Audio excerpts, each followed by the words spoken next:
এই নতুন বছরটা আমরা যেন বেশি বেশি আল্লাহর শুকরিয়া দিয়ে নতুন বছরটাকে সমৃদ্ধ করতে পারি, বেশি বেশি যেন আল্লাহর ইবাদত করতে পারি। নতুন বছরে আমরা শপথ নেই, আমরা যেন অন্তরে হিংসা লালন না করি, বিদ্বেষ লালন না করি, আমরা নিজেরা যেন কাদা ছোড়াছুরি না করি, আমরা যেন মিলেমিশে একসাথে একাকার হয়ে যাই। আল্লাহ তুমি কবুল করো, আমরা পড়ি আমিন। 60টা জিনিস মানুষ মরে যাওয়ার পরে তার কবরে পৌঁছতে থাকে। ইন্না মিম্মা ইয়ালহাকুল মুমিন মিন হাসানাতিহি বা'দা মাউতিহি, মানুষ মরে যাওয়ার পরেও যে 60টা জিনিস তার কবরে পৌঁছায় তার মধ্যে একটা হচ্ছে মসজিদান বানাহু, সে যে মসজিদ বানিয়ে গিয়েছে ওই মসজিদের সওয়াব। সুবহানাল্লাহ পড়েন। আপনি টাকা দিয়ে মসজিদ বানিয়ে দিলেন, ওই মসজিদে মুসল্লিরা নামাজ পড়ে, রোজাদাররা এসে ওখানে ইফতার খায়, তাহাজ্জুদ আদায়কারীরা তাহাজ্জুদ পড়ে, তাদের সওয়াবের কমতি হবে না, কিন্তু তাদের সওয়াবের একটা পার্সেন্টেজ সওয়াব যে ব্যক্তি মসজিদ বানালো তার আমলনামায় আল্লাহ ঢুকিয়ে দেয়। সুবহানাল্লাহ বলতে পারলেন না? হে নামাজি আমার ঘরে নামাজ পড়ো আজ, দিল মে তোমার চরণ তলে হৃদয় যায় নামাজ। হে নামাজি আমার ঘরে নামাজ পড়ো আজ, দিল মে তোমার চরণ তলে হৃদয় যায় নামাজ। পড়েন আল্লাহু আকবার। কি সুন্দর লিখেছেন কাজী নজরুল ইসলাম। কাজী নজরুল ইসলাম খুব সুন্দর করে বলেছেন, মসজিদেরই পাশে আমায় কবর দিও ভাই, ঠিক কিনা?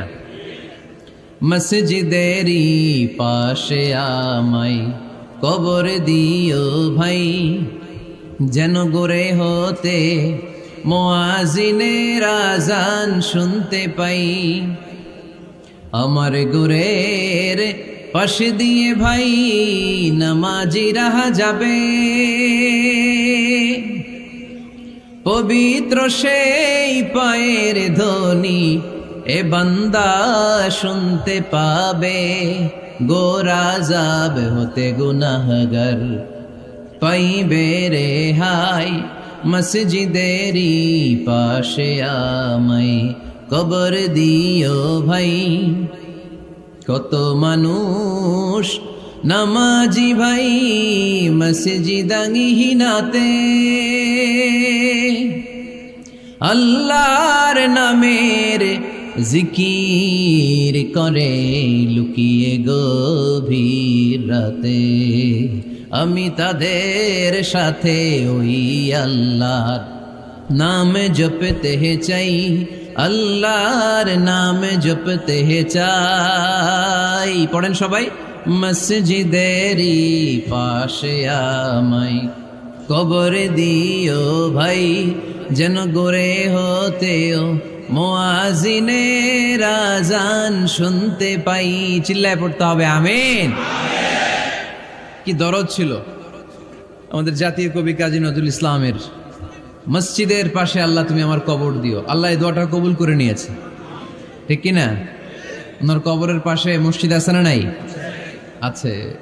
এজন্য মসজিদের সাথে সম্পর্ক জুড়ে দেওয়া এটা ইমানদারের আলামত, আর মসজিদকে ঘৃণা করা এটা মুনাফিকের আলামত।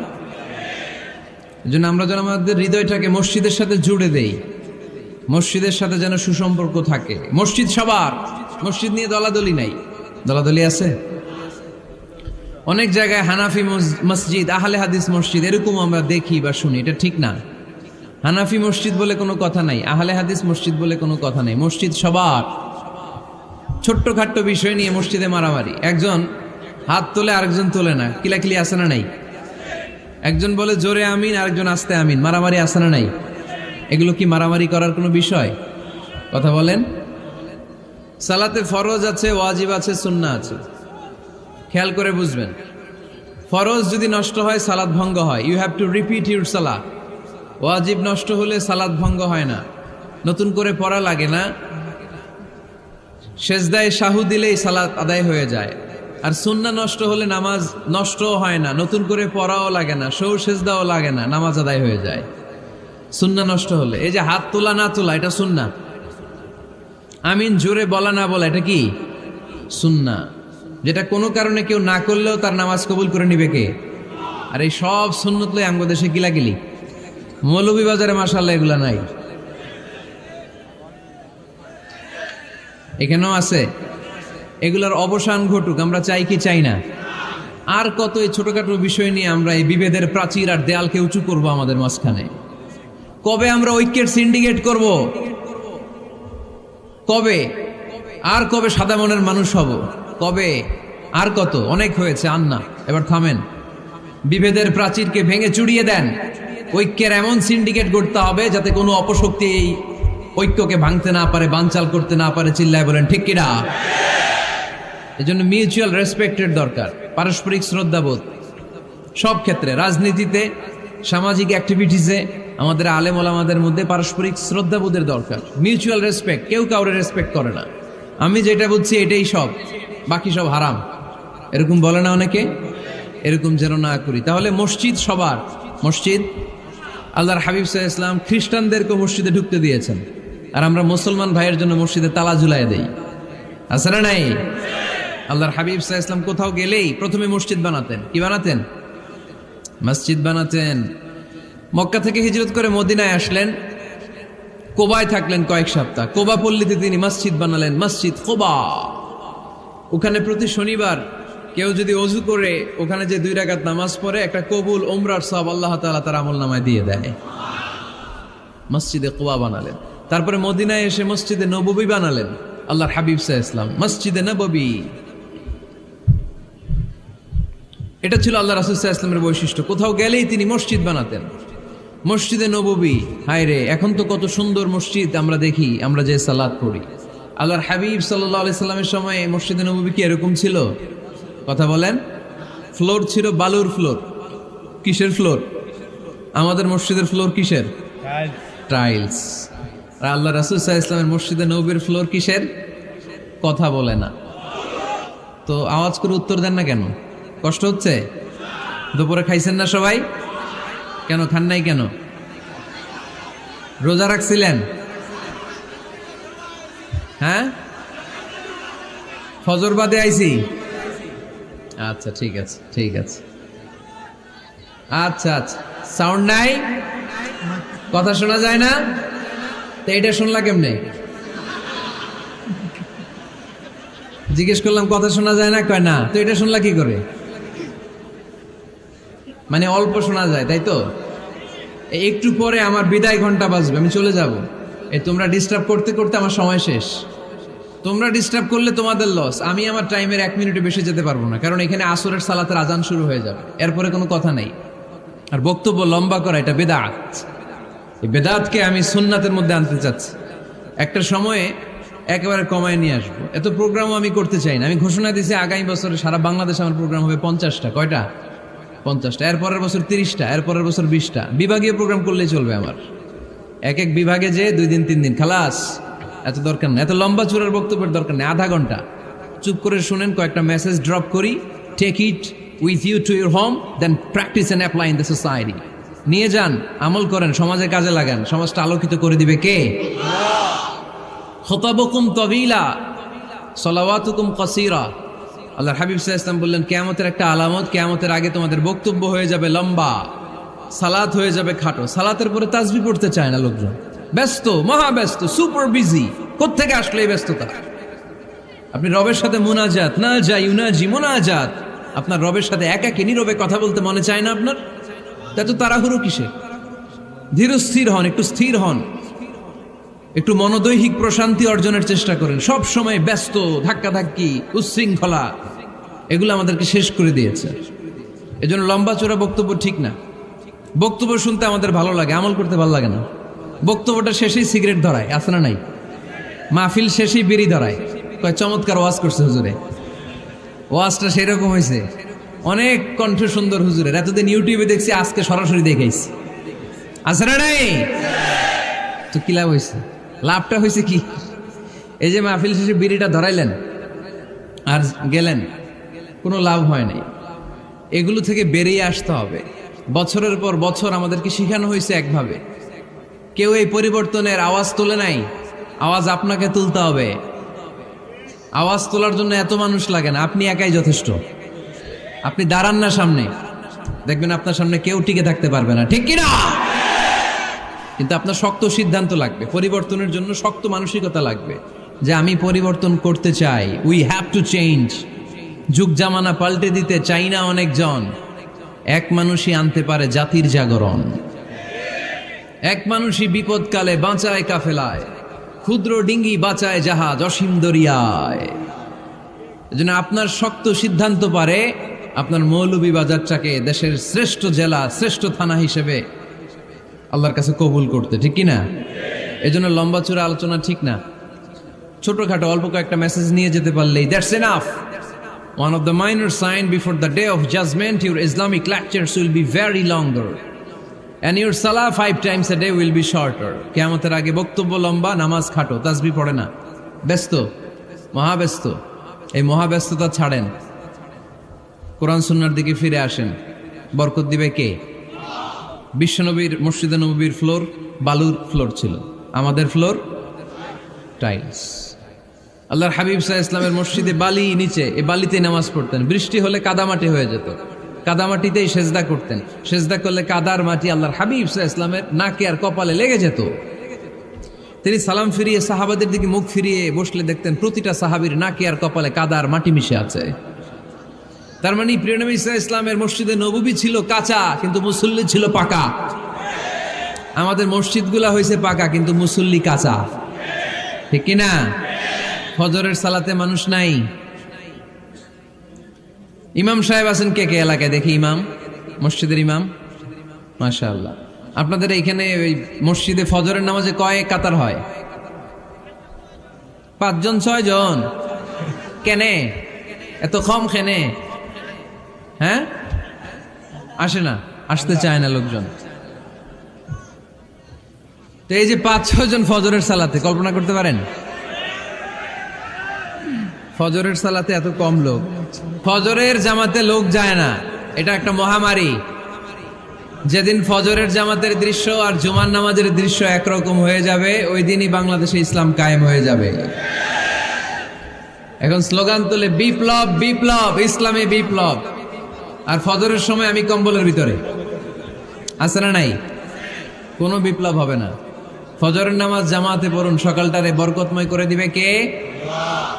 আল্লাহর হাবিব সাল্লাল্লাহু আলাইহি ওয়াসাল্লামের মসজিদ ছিল সবার জন্য উন্মুক্ত, এখানে সবাই আসতে পারত। এজন্য মসজিদ হবে সবার। আমরা মসজিদের আবাদকারী হতে চাই।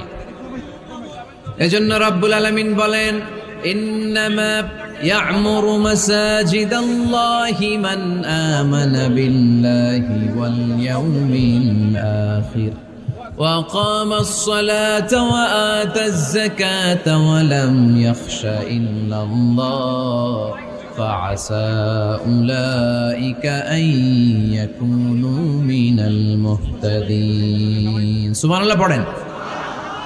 রব্বুল আলামিন বললেন মসজিদের আবাদকারী হবে তারা যারা আল্লাহর প্রতি ঈমান আনে, আখিরাতের প্রতি ঈমান আনে, যারা সালাত কায়েম করে, যারা যাকাত আদায় করে, যারা দুনিয়ার কাউকে ভয় পায় না, ভয় পায় একজনকে। চিল্লায় বলেন তিনি কে? যাদের হৃদয়ে আছে আল্লাহর ভয়, তারা কবু পথ ভুলে যায় না। আল্লাহর প্রেম ছাড়া এই দুনিয়া কারো কাছে কোনো কিছু চায় না, ঠিক কিনা? তাহলে যারা মসজিদের আবাদকারী এরা ভয় পায় একজনকে। চিল্লায় বলেন তিনি কে? মসজিদের আবাদকারীদের প্রথম গুণ, তারা আল্লাহ বিশ্বাস করে, তারা আখিরাতে বিশ্বাস করে, তারা সালাত কায়েম করে, তারা যাকাত আদায় করে, তারা আল্লাহ ছাড়া পৃথিবীর কাউরে ভয় পায় না। আল্লাহ বলেন ফাআসা উলাইকা আইয়াকুনু মিনাল মুহতাদিন, আশা করা যায় তারাই হলো হেদায়েতের রাস্তার উপরে আছে, ঠিক কি না? তারাই মসজিদের আবাদকারী, যারা মসজিদে যায়, সালাত আদায় করে। এখন মসজিদের আবাদকারী আপনি হতে চান, আপনি মসজিদে যান না, আপনি আবাদকারী হতে পারবেন? মসজিদের অনেক সভাপতি আছে, মসজিদে যায় না, আছে না নাই? মৌলভীবাজারে এই সমস্যা বোধহয় নাই। মসজিদের সেক্রেটারি মসজিদে যায় না, আছে না নাই? তাহলে হইলো, এটা হইলো, এটা মেনে নেওয়া যায়? এই জন্য সভাপতি সাহেবরা, আপনি কষ্ট করে মসজিদ বানিয়েছেন, মসজিদে যাবেন। সভাপতি সাহেব আপনি মসজিদে যাবেন। সেক্রেটারি সাহেব আপনি মসজিদে যাবেন, তাহলে আপনি সঠিক মসজিদের আবাদকারী হবেন, ঠিক কিনা? আমরা মসজিদের আবাদকারী হতে চাই, ইনশাআল্লাহ পড়েন। উমরানুল মাসাজিদ, মসজিদের আবাদ কি করে করতে হয়? মসজিদ আবাদ করার এক নাম্বার মাধ্যম হচ্ছে মসজিদ নির্মাণ করা। কি করা? নির্মাণ করা। খেয়াল করবেন, আল্লাহর হাবিব সাল্লাল্লাহু আলাইহি ওয়াসাল্লাম বলেছেন, মান বানা মসজিদান মিন মালিহি ফিদ দুনিয়া বানাল্লাহু লাহু বাইতান ফিল জান্নাহ। যে ব্যক্তি নিজের পকেটের টাকা খরচ করে দুনিয়াতে মসজিদ বানায়, আল্লাহ তাআলা তার জন্য জান্নাতে ঘর বানায়। 60টা জিনিস মানুষ মরে যাওয়ার পরে তার কবরে পৌঁছতে থাকে। ইন্না মিম্মা ইয়ালহাকুল মুমিন মিন হাসানাতিহি বা'দা মাউতিহি, মানুষ মরে যাওয়ার পরেও যে 60টা জিনিস তার কবরে পৌঁছায়, তার মধ্যে একটা হচ্ছে মসজিদান বানাহু, সে যে মসজিদ বানিয়ে গিয়েছে ওই মসজিদের সওয়াব। সুবহানাল্লাহ পড়েন। আপনি টাকা দিয়ে মসজিদ বানিয়ে দিলেন, ওই মসজিদে মুসল্লিরা নামাজ পড়ে, রোজাদাররা এসে ওখানে ইফতার খায়, তাহাজ্জুদ আদায়কারীরা তাহাজ্জুদ পড়ে, তাদের সওয়াবের কমতি হবে না, কিন্তু তাদের সওয়াবের একটা পার্সেন্টেজ সওয়াব যে ব্যক্তি মসজিদ বানালো তার আমলনামায় আল্লাহ ঢুকিয়ে দেয়। এজন্য বেশি বেশি মসজিদ বানাতে রাজি আছেন তো? তাহলে মসজিদ আবাদ করার প্রথম মাধ্যম হচ্ছে মসজিদ বানানো। 2 নাম্বার মাধ্যম হচ্ছে মসজিদে যেয়ে জামাতে সালাত আদায় করা। জামাতে সালাতুল জামাআ তাফদুলু সালাতাল ফাযযি বি27 দারাজা। ঘরে নামাজ পড়লে একা একা পড়লে যেই সওয়াব, জামাতে পড়লে 27 গুণ বেশি সওয়াব। সুবহানাল্লাহ বলতে পারলেন না? হে নামাজি আমার ঘরে নামাজে পড়ো আজ, দিলে মে তোমার চরণ তলে হৃদয় যায় নামাজ। হে নামাজি আমার ঘরে নামাজে পড়ো আজ, দিলে মে তোমার চরণ তলে হৃদয় যায় নামাজ। পড়েন আল্লাহু আকবার। কি সুন্দর লিখেছেন কাজী নজরুল ইসলাম। মসজিদ কেমন যেন মসজিদ তার নিজের ভাষায় আল্লাহর কাছে কেঁদে কেঁদে ফরিয়াদ জানায়, আল্লাহ নামাজিরা আমার ঘরে আসে না, কি সুন্দর টাইলস, কি সুন্দর মুসল্লা, কি সুন্দর এয়ার কন্ডিশন, সব আছে কিন্তু মুসল্লি নাই, ঠিক কিনা? মসজিদগুলো আল্লাহর কাছে ফরিয়াদ জানায়। এজন্য আমরা যেন মসজিদমুখী হই। কি মুখী? আওয়াজ করে বলতে হবে, কি মুখী? মসজিদমুখী। তাহলে মসজিদ আবাদের 1 নাম্বার পদ্ধতি মসজিদ বানানো। 2 নাম্বার মসজিদে বেশি বেশি যে জামাতে সালাত আদায় করা। 3 নাম্বারে মসজিদের সাথে সম্পর্ক জুড়ে দেওয়া, হৃদয়টা যেন সবসময় মসজিদের সাথে লেগে থাকে। আল্লাহর হাবিব সাল্লাল্লাহু আলাইহি ওয়াসাল্লাম বললেন, সাবআতুন ইউযিল্লুহুমুল্লাহু ফি যিল্লিহি ইয়াওমা লা যিল্লা ইল্লা যিল্লু। 7 শ্রেণীর ব্যক্তিকে আল্লাহ তাআলা কিয়ামতের দিন আরশের নিচে ছায়া দিবে, যেদিন আল্লাহর আরশের ছায়া ছাড়া কোনো ছায়া পৃথিবীতে থাকবে না। সেই দিনটা কি এই দিনের মতো? কিয়ামতের দিনটা আজকের এই দিনের মতো হবে? 50,000 বছর হবে। এটা লেন্থ, এটা ডিউরেশন। কাআন সাফসাফা লা তারা ফিহা ইওয়াজা ওয়ালা আমতা, লেভেল প্লেইন ফিল্ড, তামার জমিন। একটু কল্পনা করেন তো ওই দিনটা কত ভয়ঙ্কর। বাবা ছেলেরে চিনবে না ওই দিন, ছেলে বাবারে চিনবে না, স্ত্রী স্বামীকে চিনবে না, স্বামী স্ত্রীকে চিনবে না, পীর সাহেব মুরিদ চিনবে না, মুরিদ পীর সাহেবকে চিনবে না, নেতা কর্মীকে চিনবে না, কর্মী নেতাকে চিনবে না। হায় হায়, ইয়া নাফসি বলে কাঁদবে। সূর্যটা মাথার কাছে চলে আসবে, সূর্যের তাপে মাথার মগজগুলো গলে গলে নাকের ছিদ্র আর কানের ছিদ্র দিয়ে টপ টপ করে বেয়ে বেয়ে পড়বে। তৃষ্ণায় মানুষগুলো পাগল পাড়া, জিহ্বাটা বের হয়ে নাভি পর্যন্ত ঝুলতে থাকবে। সেদিন সবাই পাগলের মতো ছুটতে থাকবে, কোনো ছায়া নাই আল্লাহর আরশের ছায়া ছাড়া। আল্লাহর হাবিব বললেন, 7 শ্রেণীর ব্যক্তিকে আল্লাহ তাআলা আরশের নিচে ছায়া দিবেন। এর মধ্যে 1 শ্রেণীর ব্যক্তি, রাজুলুন কলবুহু মুআল্লাকুন বিল মাসাজিদ, ওই ব্যক্তি যার হৃদয়টা সবসময় আল্লাহর মসজিদের সাথে লেগে থাকে। মসজিদের সাথে যার হৃদয় লেগে থাকে তাকে আরশের নিচে ছায়া দিবে কে? এজন্য মসজিদের সাথে যেন আমাদের হৃদয়গুলো লেগে থাকে। অনেকেই দেখবেন এত ভালো নামাজে, জোহর পরে টেনশন করে আসরটা কই পড়বো, আসর পরে চিন্তা করে মাগরিবের সময় আমি কোথায় থাকবো, মাগরিবের সময় টেনশন, ইস এশাটা হয়ে গেলেই তো শেষ। এরকম লোক আছে না নাই? এদেরকে সেই কঠিন ভয়াবহ দিনে আরশের নিচে ছায়া দিবে কে? তারপরে মসজিদ আমাদের 4 নাম্বার পদ্ধতি, মসজিদকে পরিচ্ছন্ন রাখা, মসজিদকে ঝাড়ু দেয়া। মসজিদকে যারা পরিষ্কার করে তাদের হৃদয়ের যন্ত্রণা দূর করে দেয় কে? সাইয়েদনা ইব্রাহিম আলাইহিস সালাম এবং ইসমাঈল আলাইহিস সালামকে আল্লাহ তাআলা আদেশ করেছেন তাহহিরা বাইতিয়া লিত্তাইফিনা ওয়াল আকিফিনা ওয়ার রুকআই সুজুদ। হে ইব্রাহিম, ইসমাঈল, বাপ বেটা দুইজন মিলে মসজিদ ঝাড়ু দাও। কি ঝাড়ু দাও? মসজিদেরি ঝাড়ু বড়দার ও কামারে হাত শোনো আমার মুনাজাত। পড়েন, শোনো শোনো ইয়া ইলাহি আমার মুনাজাত, শোনো আমার মুনাজাত। পড়েন আমিন। মসজিদ ঝাড়ু দেওয়া মসজিদ আমাদের অন্তর্ভুক্ত। আপনারা কেউ কোনোদিন মসজিদ ঝাড়ু দিয়েছেন নাকি? কে কে দিয়েছেন দেখি? সবাই সবাই মসজিদের খাদেম? মাশাআল্লাহ। আমিও দিছি মসজিদ ঝাড়ু, অনেক দিছি। মাশাআল্লাহ, আল্লাহ তুমি কবুল করো। যাদের হৃদয়ে বড় জ্বালা, ফ্যামিলিতে সুখ নাই, শান্তি নাই, তারা হৃদয়ে প্রশান্তি আনতে চাইলে এতিমখানায় যাবেন, এতিমের মাথায় হাত বুলিয়ে দিবেন, এতিমের মুখে খাবার তুলে দিবেন। আপনার হৃদয়টারে নরম করে দিবে কে? আল্লাহর ঘর মসজিদে যাবেন, নিজ হাতে মসজিদটারে একটু পরিষ্কার করে দিবেন, আপনার জীবনটারে উজালা করে দিবে কে? তাহলে এগুলো করার মাধ্যমে আমরা মসজিদের আবাদ করতে চাই। আমরা মসজিদের আবাদকারী হতে চাই কি চাই না? আল্লাহর ঘর মসজিদ আবাদ করার মতো শ্রেষ্ঠ কাজ পৃথিবীতে হতে পারে না। এই মসজিদের কিছু আদব আছে, আল্লাহ রাসূল সাল্লাল্লাহু আলাইহি ওয়াসাল্লাম বলেছেন এই আদবগুলো মেনটেন করে যেন আল্লাহর ঘর মসজিদের সাথে আমরা ব্যবহার করি। মসজিদের 1 নম্বর আদব হচ্ছে মসজিদে ওযুর সাথে প্রবেশ করা। কিসের সাথে? ওযু করে পরিচ্ছন্ন হয়ে মসজিদে প্রবেশ করা। এজন্য অপবিত্র অবস্থায় গোসল ফরজ, এরকম অবস্থায় মসজিদে ঢোকা যাবে? কথা বলেন, ঢোকা যায়?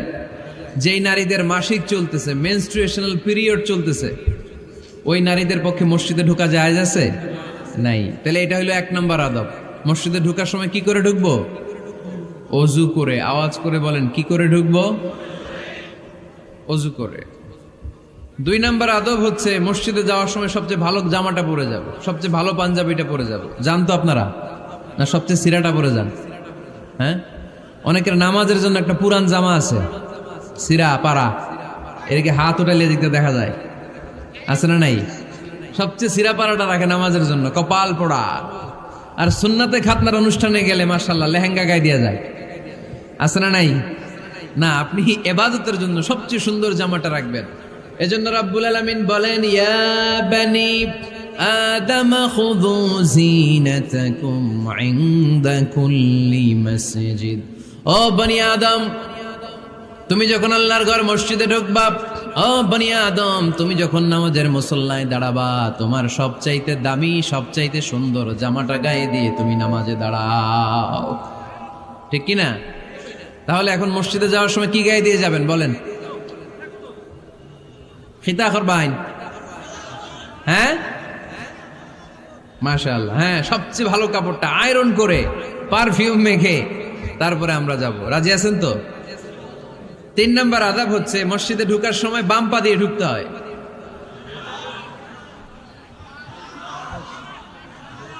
কোন পা?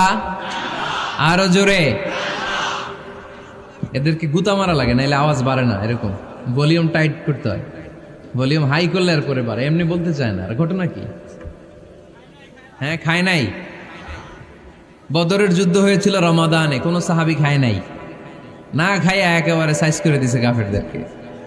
আমরা না খেলেও আমাদের হৃদয়ে ইমানি শক্তি আছে না নেই? এই তো বোঝা যাচ্ছে ইমানি শক্তি আছে। এতক্ষণ আছিল কই? তো মসজিদে ঢোকার সময় কোন পা দিয়ে? এগুলো মনে থাকে আমাদের? ভুলা যাই আমরা, খেয়াল থাকে না তো এগুলা। এত কিছু মনের মধ্যে রাখলে এগুলো মনে থাকবে কেমনে?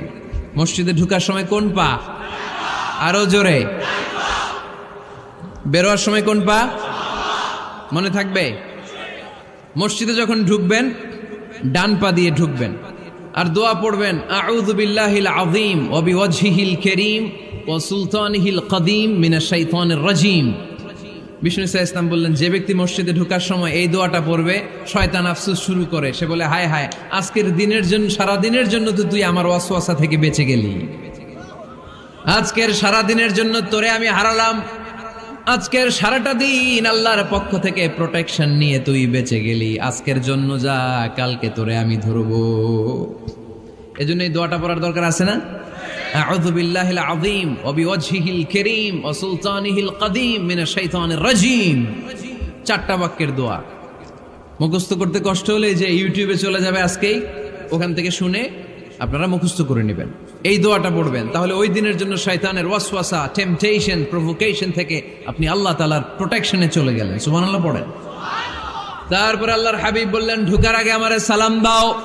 পড়বেন, আসসালামু আলাইকা আইয়ুহান নাবিয়্যু ওয়া রাহমাতুল্লাহি ওয়া বারাকাত। এই 2টা জিনিস যখন করে ফেললেন, তখন ডান পা দিয়ে পড়বেন, আল্লাহুম্মা আফতাহ লি আবওয়াবা রাহমাতিক। সুবহানাল্লাহ পড়েন। আল্লাহুম্মা আফতাহ লি, ও আল্লাহ আমার জন্য তুমি খুলে দাও আবওয়াবা রাহমাতিক, তোমার রহমতের দরজা। তার মানে মসজিদে ঢুকলে রহমত পাওয়া যায় কি যায় না? মসজিদে ঢুকলে পাওয়া যায় রহমত। মসজিদের বাইরে রহমতের কথা আল্লাহ বলে নাই, মসজিদের ভিতরে রহমত। কোথায় রহমত? কোথায়? মসজিদের ভিতরে রহমত আছে না? তার প্রমাণ, মসজিদে ঢুকলেই শান্তি লাগে কেমন জানি, আর ঘুমে ধরে। মসজিদে ঘুমাইছেন কারা কারা দেখি? সবাই ঘুমাইছেন? আরে আমি কত ঘুমাইছি।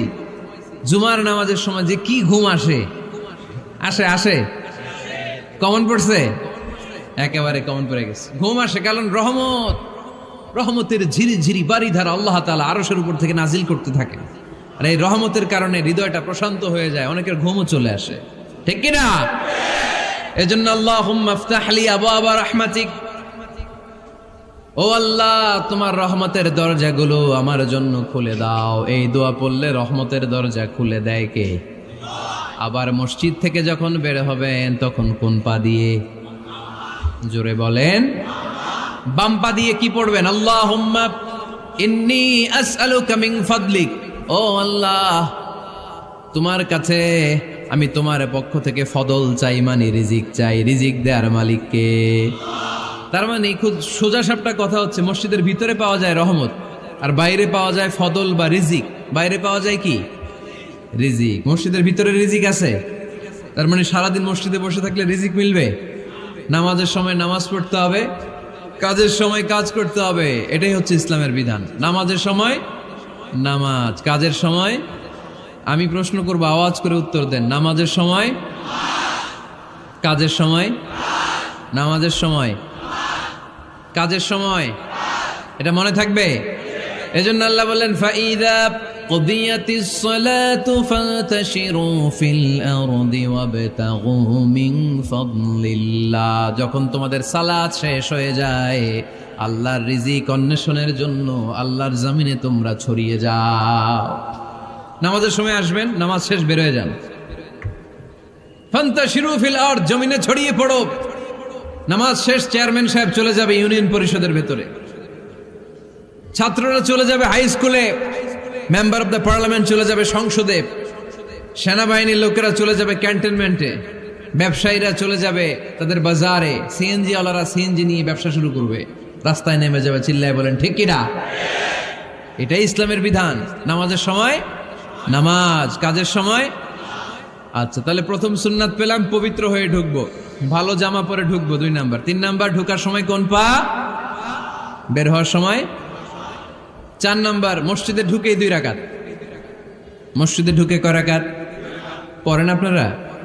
তাহিয়াতুল মসজিদ। মসজিদে আপনি ওয়েলকাম জানাবেন, ঢুকেই 2 রাকাত পড়বেন, ওযু করলেই 2 রাকাত। আল্লাহর হাবিব সাল্লাল্লাহু আলাইহি ওয়াসাল্লাম মসজিদে নববীতে জুমার খুতবা দিচ্ছেন। খুতবা চলাকালীন সময়ে এক সাহাবী এসে মসজিদের মধ্যে বসে পড়লেন। আল্লাহর হাবিব সাল্লাল্লাহু আলাইহি ওয়াসাল্লাম সাহাবীরে বললেন, দাঁড়াও। সাহাবী দাঁড়ালেন। আল্লাহর নবী জিজ্ঞেস করলেন, কেন বসে বললা? 2 রাকাত পড়ছো নাকি? সাহাবী বলে, পড়ি নাই। বিশ্বনবী বললেন, তাহলে তাড়াতাড়ি 2 রাকাত নামাজ পড়ে বসে যাও। সুবহানাল্লাহ পড়েন। 2 রাকাত পড়ো নাই তো পড়ো, দাঁড়াও, তারপরে বসো। দেখেন, খুতবা চলাকালীন সময়ে আমাদের খতিবরা কখনো খুতবা থামায়? কথা বুঝেন নাই? জুমার খুতবা আপনারা শুনেন না? খুতবা চলতেছে, ওই মুহূর্তে ইমাম সাহেবরা কখনো খুতবা থামায়? মাঝখানে কোনো ঝামেলা হলে থামায় না। প্রথম খুতবা শেষ, বসে, তারপরে দ্বিতীয় খুতবা। খুতবার মাঝখানে কোনো থামাথামি নাই। কিন্তু আল্লাহর হাবিব সাল্লাল্লাহু আলাইহি সাল্লাম কেমন খতিব ছিলেন দেখেন। আল্লাহর হাবিব সাল্লাল্লাহু আলাইহি সাল্লামের খুতবা দেওয়ার স্টাইল এন্ড অ্যাটিটিউড এবং আমাদের খুতবা দেওয়ার স্টাইল এন্ড অ্যাটিটিউড আল্লাহ রাসূল সাল্লাল্লাহু আলাইহি ওয়াসাল্লামেরটা কত প্রাণবন্ত ছিল। আল্লাহ রাসূল সাল্লাল্লাহু আলাইহি ওয়াসাল্লাম সোসাইটি ওরিয়েন্টেড একজন পার্সোনালিটি ছিলেন, সমাজের মানুষ কেন্দ্রিক, খুব সামাজিক ছিলেন আল্লাহ রাসূল সাল্লাল্লাহু আলাইহি ওয়াসাল্লাম। তিনি দেখলেন একজন বসে পড়ছে, উনি খুতবা থামায় দিলেন, জুমার খুতবা থামায় বললেন, এই নামাজ পড়ছো না, পড়ো 2 রাকাত পড়ো। আবার খুতবা শুরু করলেন, সুবহানাল্লাহ পড়বেন না? একবার তিনি খুতবা দিচ্ছেন, দেখলেন আল্লাহ রাসূল সাল্লাল্লাহু আলাইহি ওয়াসাল্লামের 2 জন নাতি হাসান আর হুসাইন রাদিয়াল্লাহু তাআলা আনহুমা, ছোট্ট মানুষ, কাতারের ভিতরে ঢুকে কোনো সাহাবী টুপি টান দেয়, কারো পাগড়ি ধরে টান দেয়, একজন এদিকে দৌড় দেয়, আরেকজন ওদিকে দৌড় দেয়। মসজিদে একটা ডিস্টার্ব হচ্ছে। আল্লাহর হাবিব সাল্লাল্লাহু আলাইহি ওয়াসাল্লাম খুতবা থামিয়ে দিলেন, মিম্বার থেকে নেমে আসলেন, 2 নাতিকে 2 হাতে ধরলেন, ধরে আস্তে করে জান্নাতের এই 2 সর্দারকে নিয়ে মিম্বারের উপরে দাঁড়ালেন। এই হাতে এই নাতি, ওই হাতে আরেক নাতি। এরপর দাঁড়িয়ে দাঁড়িয়ে তিনি বাকি খুতবা দিলেন। পড়েন সুবহানাল্লাহ। কত প্রাণবন্ত খুতবা। উনিও খুতবা দিতেন, আমরাও খুতবা দেই। আল্লাহর হাবিব সাল্লাল্লাহু আলাইহি ওয়াসাল্লাম খুতবা দিচ্ছেন, এক সাহাবী এসে বলল, ইয়া রাসূলুল্লাহ, মদিনায় দুর্ভিক্ষ, বৃষ্টি নাই, আপনি বৃষ্টির দোয়া করেন। রাসূল সাল্লাল্লাহু আলাইহি ওয়াসাল্লাম খুতবা থামায় দিলেন, থামায় দিয়ে দোয়া শুরু করলেন, আল্লাহুম্মা আসকিনা গাইসান মুগীসান মারিআন মুরিআন নাফিআন গায়রা দার আজিলান গায়রা আজল। আল্লাহ, উপকারী বৃষ্টি দেন, যে বৃষ্টিতে আমাদের ফসল জন্মাবে, সবুজ ঘাস লতা পাতা জন্মাবে, আমাদের গবাদি পশুর রিজিক বাড়বে, এরকম উপকারী বৃষ্টি আমাদেরকে দিয়ে মদিনাটারে ধন্য করে দেন। বৃষ্টি শুরু হলো, জুমাবার বৃষ্টি, শনি রবি সোম মঙ্গল বুধ বৃহস্পতি শুক্র, টানা 7 দিন বৃষ্টি। এবার বৃষ্টির চোটে মদিনায় বন্যা হয়ে গেছে। এতদিনে দুর্ভিক্ষ, এতদিনে কি, এখন বৃষ্টির বরকতের দোয়া করছে, বৃষ্টিতে এবার বন্যা। যেই সাহাবী বৃষ্টির জন্য দোয়া করতে বলেছিলেন, পরের জুমাবারের খুতবার সময় এসে ওই সাহাবী বলেন, ইয়া রাসূলুল্লাহ, আবার খুতবার মাঝখানে, ইয়া রাসূলুল্লাহ, আর বৃষ্টির দরকার নাই, আর দরকার নেই, এবার বৃষ্টি বন্ধের দোয়া করেন। আল্লাহর হাবিব সাল্লাল্লাহু আলাইহি ওয়াসাল্লাম খুতবা থামিয়ে আবার বন্ধের দোয়া, আল্লাহুম্মা হাওয়ালাইনা ওয়ালা আলাইনা, হে আল্লাহ আমাদের চারিদিকে দেন, মদিনাতে আর বৃষ্টির দরকার নাই। চিল্লায় পড়েন সুবহানাল্লাহ। এজন্য খতিব হবে এরকম প্রাণবন্ত খতিব। সমাজে কি চলে, কি ক্রাইসিস, কি সংকট, ইয়াংরা কোন সমস্যায় ভোগে, আমাদের রাজনৈতিক অঙ্গনে কি সমস্যা, আমাদের অর্থনৈতিক অঙ্গনে কি সমস্যা, আমাদের সামাজিক অঙ্গনে কি সমস্যা, আমাদের পরিবারগুলোর ভেতরে কি ঝামেলা, প্রত্যেকটা কথা মসজিদের মিম্বার থেকে আসার দরকার আছে না নাই? আল্লাহর হাবিব সাল্লাল্লাহু আলাইহি ওয়াসাল্লাম এভাবেই সমাজকে ঠিক করে দিতেন। 2 রাকাত মসজিদে ঢুকে আজকে থেকে আমরা পড়ব। মসজিদে ঢুকলেই কয় রাকাত মনে থাকবে না ভুলে যাবেন? তারপরে আল্লাহর হাবিব সাল্লাল্লাহু আলাইহি ওয়াসাল্লাম বলেছেন, খবরদার কবরের উপর মসজিদ বানিও না। কবরস্থান একদিকে, মসজিদ আর একদিকে। কিন্তু বাংলাদেশে মসজিদের সাথে কবর মিলানো আছে না নাই? ছোট্ট একটা মসজিদ, কিন্তু এত বড় বাবার কবর আছে না নাই? এগুলো করবেন না আপনি। আগে হবে মসজিদ, পরে কবরস্থান। যেমন মসজিদে নববী হয়েছে আগে, তারপরে বিশ্বনবীর কবর এখানে আছে না নাই? মসজিদে নববী প্রতিষ্ঠিত হয়েছে আগে, পরে বাকি কবরস্থান আছে না নাই? কিন্তু কোন আল্লাহর ওলির কবরস্থানের উপরে যদি মসজিদ বানান, তার উপর লানাত দিয়েছে কে? লাআনা রাসূলুল্লাহ আলাল ইয়াহুদ ওয়ান নাসারা ইত্তাখাযু কুবুর আমবিয়াইহিম মাসাজিদা। আল্লাহর রাসূলের লানত ইহুদি নাসারাদের উপর, কারণ ইহুদি আর নাসারাদের একটা খাসলাত, একটা বৈশিষ্ট্য ছিল, তারা তাদের নবীদের কবরের উপরে মসজিদ বানায় ফেলত। এটা করা যাবে? এজন্য এলাকায় এলাকায় এই ঝামেলা, কবর আর মসজিদ হবে আলাদা। আবার মসজিদের কেবলার দিকে যেন কবরস্থান না হয়, তাহলে শিরক হওয়ার সম্ভাবনা আছে না নাই? খুব সাবধান, আল্লাহ সব মাফ করে কিন্তু শিরক মাফ করে না, ঠিক কি না? শিরক হচ্ছে মহাপাপ, সব পাপের বাপ। এজন্য আমরা সব করলেও শিরকের গুনাহ মুসলমান কখনো করতে পারে। এরপর আল্লাহর হাবিব বললেন, মসজিদকে পরিষ্কার পরিচ্ছন্ন রাখো, এটাও মসজিদের আদাব। মসজিদে আতর লাগিয়ে দেন, বাখুর জ্বালিয়ে দেন। আপনাদের এই এলাকার মধ্যে তো বাখুরের অভাব নাই, আগরের অভাব নাই, ঠিক কিনা? গতকাল প্রোগ্রাম ছিল কই? সুজানগর, আগরের রাজধানী। আগর চিনেননি আপনারা? হ্যাঁ, এই যে দেহনেল উদ পারফিউম, আপনাদের এই যে মাহতাব সাহেবের আল হারামাইন, এরপরে যে আজমল কোম্পানি, এও আপনাদের এই মৌলভীবাজার এলাকার। এরকম অনেক কোম্পানি আছে দুবাই ভিত্তিক, গোটা বিশ্বে ওনারা ব্র্যান্ডিং করেছে। এগুলোর র ম্যাটেরিয়াল, কাঁচামাল যায় হচ্ছে আপনাদের মৌলভীবাজার থেকে। সম্মানিত ভাইয়েরা, মসজিদ পরিষ্কার পরিচ্ছন্ন রাখবেন, এই বাখুর জ্বালাবেন, দেহনেল উদ, এই পারফিউমগুলো ছড়িয়ে দিবেন। মসজিদের মধ্যে অনেক মসজিদে দুর্গন্ধ আছে না নাই? এই কার্পেটের মধ্যে ময়লা, পরিষ্কার করেন। আল্লাহর হাবিব সাল্লাল্লাহু আলাইহি ওয়াসাল্লাম বলেছেন, খবরদার। আম্মা জান আয়েশা বর্ণনা করেন, আমার রাসূলুল্লাহ সাল্লাল্লাহু আলাইহি ওয়াসাল্লাম বিবিনাইল মসজিদ ফি দুয়ার, ওয়া আন তুতাইয়াবা ওয়া তুনাজ্জাফ, আমরা যেন এলাকা এলাকায় মসজিদ বানাই, মসজিদগুলোকে যেন পারফিউম দিয়ে আতর দিয়ে সুগন্ধময় করে দেয়। বিশ্বনবী আদেশ করেছেন, সুবহানাল্লাহ পড়েন।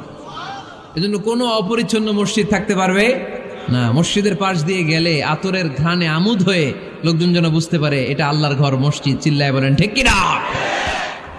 এরপরে আল্লাহর হাবিব সাল্লাল্লাহু আলাইহি ওয়াসাল্লাম বলেছেন মসজিদের আরেকটা আদব হলো মসজিদকে অতিমাত্রায় ডিজাইন না করা। বেশি ডিজাইন করা যাবে না। এমন ডিজাইন করা যাবে না যে এটা মসজিদ বোঝাই যায় না। এত লাইটিং ফাইটিং করে, এটা কি মসজিদ না কমিউনিটি সেন্টার বোঝাই যায় না। আছে না নাই? আছে। এরকম যেন আমরা না করি সম্মানিত ভাইয়েরা। বিশেষ করে মসজিদের সামনের দেয়ালে। কোন দেয়ালে? সামনের দেয়ালটা কেবলার দিকে যেই দেয়াল, এই দেয়ালটা হতে হবে ফ্রেশ, যাতে করে মানুষের দৃষ্টি আকর্ষণ না করে। প্রায় মসজিদের দেয়ালের মাঝখানে দেখবেন আপনি ক্যালেন্ডার ঝুলায় রাখে, আছে না নাই? মৌলভীবাজার কি অবস্থা? খিতা খবর আছে? তো এই যে ক্যালেন্ডার ঝুলায় রাখে, ওইখানে দেখবেন বিভিন্ন মসজিদের ছবি, এতিমখানার ছবি, মানুষের ছবি। তো মানুষ নামাজও পড়ে, আবার ওগুলোও তাকায়, আছে না নাই? প্রথম কাতারে পরে ওইখানে কি লেখা এগুলো পরে, তার ডিস্টার্ব হচ্ছে না? এই মুসল্লির দৃষ্টি যাতে অন্যদিকে না যায়, এটা খেয়াল রাখতে হবে। যদি পারা যায় মসজিদের সামনে কোনো ঘড়ি টড়ি চলবে না। ঘড়ি মসজিদের পেছনের দেয়ালে, সময়সূচি পেছনের দেয়ালে, সব পেছনে। সময় কয়টা বাজে ওটা ইমাম দেখলেই চলবে, ইমাম এভাবে দেখে নিবে, আপনারাও দেখে নিবেন। কিন্তু সামনের দেয়ালটা যত সিম্পল করা যায়। আল্লাহর হাবিব সাল্লাল্লাহু আলাইহি ওয়াসাল্লাম নামাজ পড়া অবস্থায় সামনে এমন কিছু রাখতেন না যেটার দ্বারা আল্লাহর হাবিব সাল্লাল্লাহু আলাইহি ওয়াসাল্লামের সালাতে মনোযোগ অন্যদিকে চলে যায়। আমরা যখন সালাত পড়ি, যদি অন্যদিকে তাকাই, ফেরেশতার মাধ্যমে আল্লাহ একটা ডাক দেয়, বলে আকবিল, এই বান্দা ফিরে আয়, তোর নজর থাকা দরকার সেজদার জায়গায়, ফিরে আয়। আপনি আবার যখন অন্যদিকে তাকান, আল্লাহ বলে ফিরে আয়, সেজদার দিকে তাকা।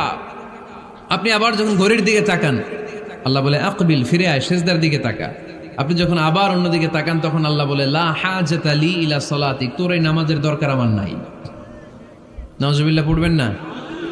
তোর এই নামাজের দরকার আমার নাই। অজু করে কষ্ট করে যাকে খুশি করার জন্য আপনি সালাতে দাঁড়ালেন, উনি যদি বলে এই নামাজের দরকার নেই, তা কার জন্য নামাজ পড়লেন আপনি? কথা কি বুঝতে পেরেছেন? এই জন্য এলাকার গণ্যমান্য ব্যক্তিবর্গ আছে, আমাদের চেয়ারম্যান সাহেব আছে, আরো অন্যান্য বিজনেস ম্যাগনেটরা আছে। আপনারা মসজিদ যখন নির্মাণ করবেন, সামনের দেয়ালটা যত সাদামাটা হতে পারে ততই ভালো। এমনকি জায়নামাজের মধ্যে এখন কাবা ঘরের ছবি আছে না নাই? আছে না? কি মুসলমান আমরা, নিজের কাবারে নিজে লাথি মারি নামাজের আগে, মনের অজান্তে নিজের কাবাকে নিজে লাথি মারছি। এরকম জায়নামাজ ব্যবহার করা নিষেধ। চিল্লায় বলেন ঠিক কিনা?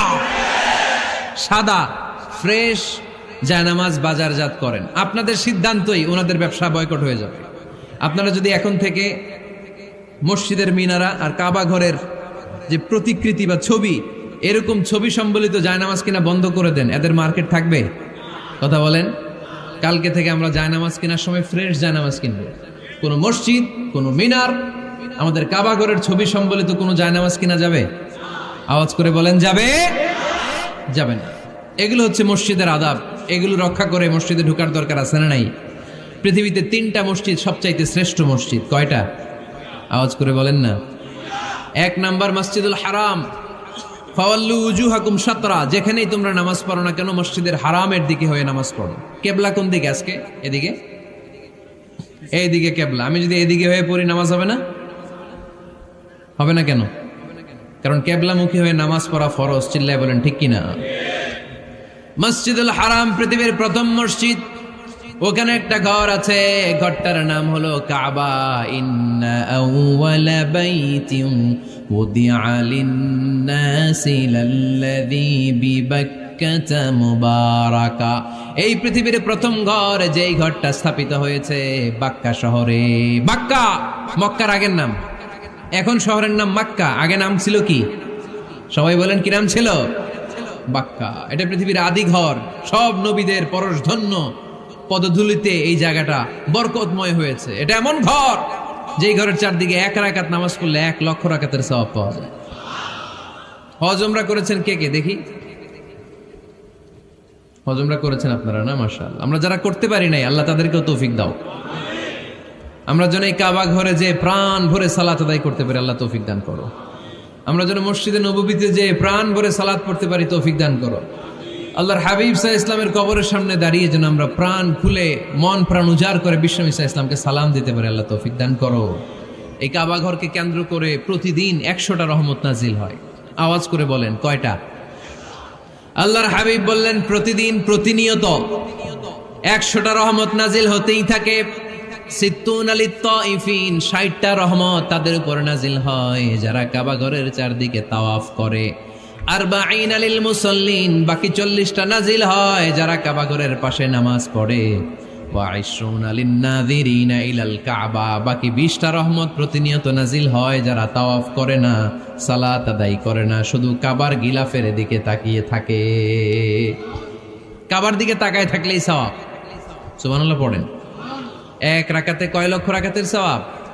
এজন্য আল্লাহর হাবিব সাল্লাল্লাহু আলাইহি ওয়াসাল্লাম বলেছেন, লা তুশাদ্দুর রিহাল ইল্লা ইলা সালাসাতি মাসাজিদা, স্পেশাল ভার্চু এন্ড রিওয়ার্ড, বিশেষ সওয়াবের নিয়তে পৃথিবীর এই 3টা জায়গা ছাড়া কোথাও নিয়ত করে ভ্রমণ করা জায়েজ নাই। এক হচ্ছে মসজিদুল হারাম, 2 হচ্ছে মসজিদ নববী, 3 হচ্ছে মসজিদুল আকসা। এই 3টা মসজিদ ছাড়া পৃথিবীর কোনো মসজিদে নিয়ত করে সফর করা যাবে না। বিশেষ নিয়তে সফর করা যাবে না, যে আমি যদি এই মৌলভীবাজারের জামে মসজিদে যাই বেশি সওয়াব পাওয়া যাবে, এই নিয়তে সফর করা যাবে না। বেশি সওয়াব শুধু এই 3 মসজিদে। মসজিদুল হারামে 1 রাকাতে কত রাকাতের সওয়াব? কথা কয় না, বুঝে নাই বোধহয়। কয় লক্ষ? আর মসজিদে নববীতে 1 রাকাতে 1000 রাকাতের সওয়াব। আরেক বর্ণনায় আছে 50,000, বর্ণনাটা দুর্বল। সহিহ বর্ণনায় এসেছে 1 রাকাতে 1000 রাকাতের সওয়াব। মসজিদুল আকসায় সালাত পড়লে 1 রাকাতে, এক বর্ণনায় এসেছে 250 রাকাতের সওয়াব, আরেক বর্ণনায় এসেছে 500 রাকাতের সওয়াব। এই 3টা মসজিদ ছাড়া যে নামাজ পড়লে বেশি সওয়াব হবে, এই নিয়তে সফর করা যাবে? চিল্লায় বলেন যাবে। তবে মসজিদটা দর্শন করার জন্য যেতে পারবেন। মসজিদটা দেখতে কেমন, এটার ক্যালিওগ্রাফিক্যাল ডিজাইন কেমন, এটার আর্কিটেকচারাল ডিজাইন কেমন, এটার দৃষ্টিনন্দন সৌন্দর্য কেমন, মসজিদটা দেখতে কেমন, দেখতে যেতে পারবেন। কিন্তু বিশেষ সওয়াব রিওয়ার্ড এই 3টা মসজিদ ছাড়া অন্য কোনো মসজিদের জন্য হবে না। এই মসজিদ হচ্ছে আমাদের সামাজিক ঐক্যের কেন্দ্রবিন্দু, এটা হচ্ছে আমাদের কমিউনিটি সেন্টার। আমরা শুধু নামাজের জন্য মসজিদকে ইউজ করি, এছাড়া আরো অনেক ইউসেজ আছে মসজিদের। খেয়াল রাখবেন, আমাদের মুসলমানদের মসজিদ হিন্দুদের মন্দিরের মতো নয়। কোথায় আজান হইছে? শেষ করে দিব না? সুবহানাকাল্লাহুম্মা বিহামদিকা আশহাদু আল্লা ইলাহা ইল্লা আনতা আস্তাগফিরুকা ওয়া আতুবু ইলাইক।